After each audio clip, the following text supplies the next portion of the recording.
Hey, welcome back to the channel, guys. In this video we are going to be designing and animating a text animation inside Hitfilm Express. So we'll be creating these beautiful circle shapes and animating these in a 3D space, sort of give it a parallax and create our animation. So let's get started. Create a new composite shot and call this main. For the duration, I'm going to go with 5 seconds long and click on OK. Let's create a new plane layer and call it PG for background. Give it a white color and click on OK. Let's create a new text layer and we're going to type in our text. I'll just type in bold. I'm going to select my text and go to the text tab and make my font really big like that. And then in the layout, you can just align your text in the center. And now our text is not visible because the color is set to white, as you can see right over here. But we can go to effects and search for drop shadow and apply it on our text. Let's go to drop shadow and change some values over here. I'm going to increase the penumbra value and I'm going to set this to 36 and increase the distance as well. And I can reduce the opacity. I think it's too much, so around 0.26. That looks fine. Now in the media tab, you have your BG plane layer, and let's just drag that in. And I'm going to rename this to gradient like that. I'm going to select this layer and I'm going to select the ellipse mask. If it's not visible, make sure you click and hold, and from this list you can select ellipse mask. Now hold your shift key and just drag with your mouse and you'll create this circle shape like that. On this shape we are going to apply a gradient effect, color gradient, apply it on this shape. And under color gradient we're going to set the blend to normal and we're going to change the opacity to 100%.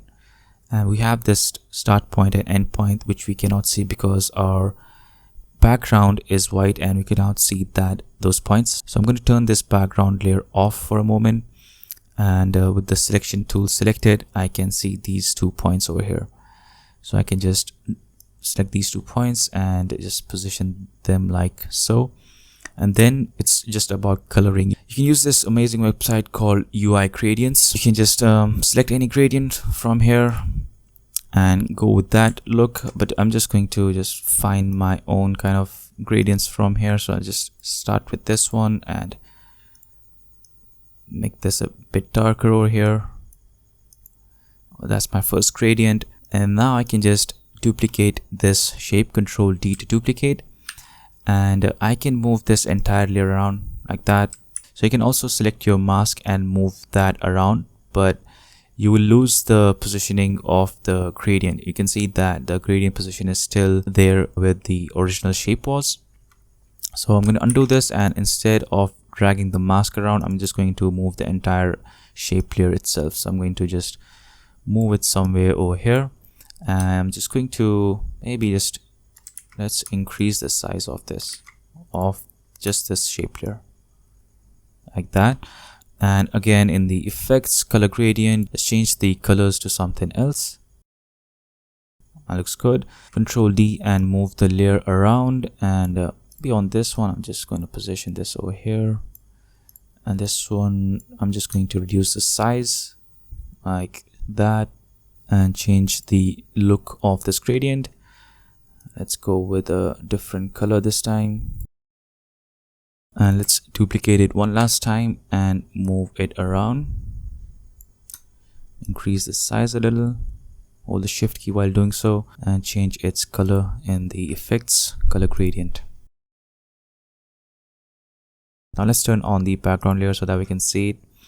On the text, I'm just going to make sure that it is centered properly like that.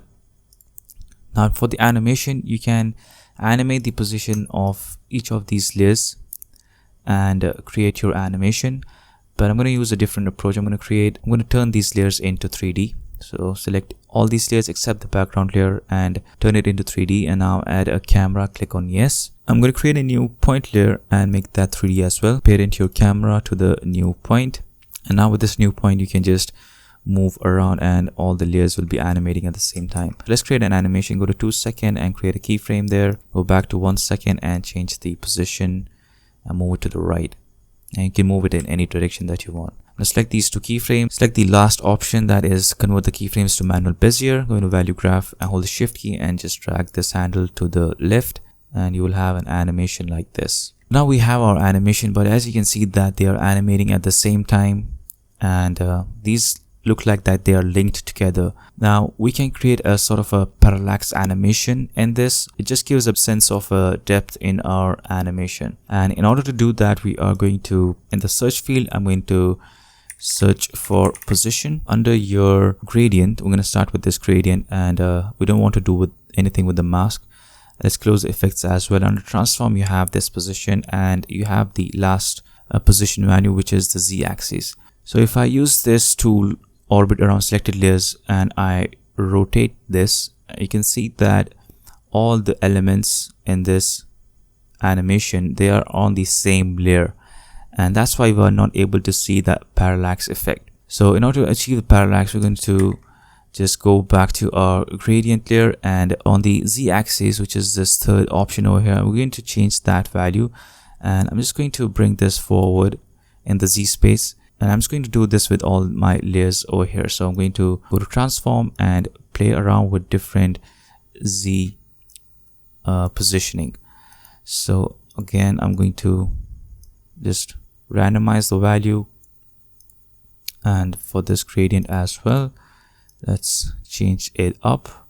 For the text as well, you can increase this a little bit like that, and that should do the trick. So now if you play this animation again, you can see that we have this nice parallax going on in our animation. So maybe we want to change the positioning of some of these layers. So I don't like the position of this layer, so I can just move it down with the selection tool. Obviously you can just move it around like this, and I think rest of these shapes look fine. That's it. With these two keyframes only, we were able to achieve this nice animation. We didn't have to animate every layer, and with this parallax effect, we are achieving much better results already. Now let's further enhance this animation. Search for drop shadow and apply it on these shapes.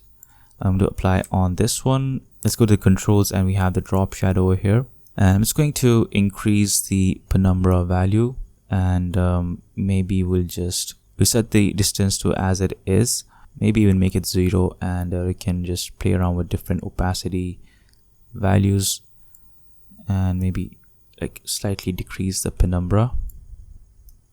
So just play around with different settings. Okay, you're gonna like that, and I'm gonna copy this drop shadow effect, and I'm just going to apply it on these other layers like so. Just Control C and Control V. Now the next thing is we want to have a bit of motion in our shapes. So if we go further 2 seconds, you can see that they're going to remain still and there is no motion in it. To apply some motion, we're going to search for shake effect, and we're going to just apply it on the gradient. And let's go to the shake, and the first thing we want to do is turn off the motion blur, and let's reduce the amount. So right now it's going to look crazy, so if we just play this, you can see that it's just going crazy on this shape over here.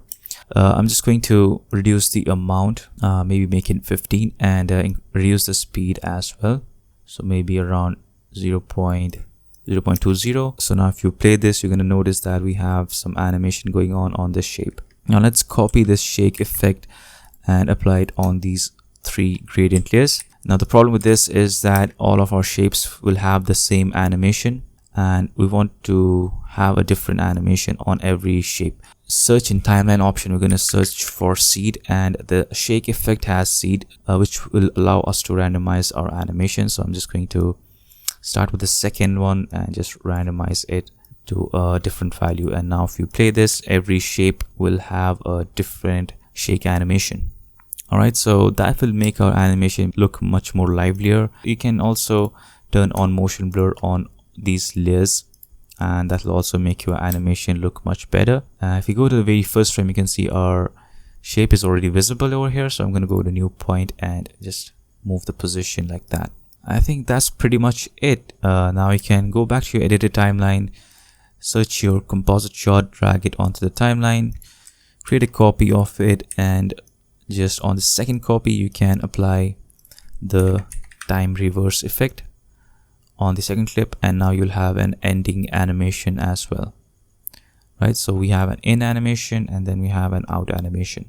So that's pretty much it for this video, guys. I hope this video was helpful. I hope you learned something new. If you did, then make sure you like the video and also subscribe to the channel. Thank you so much for watching, and I will see you guys in the next one.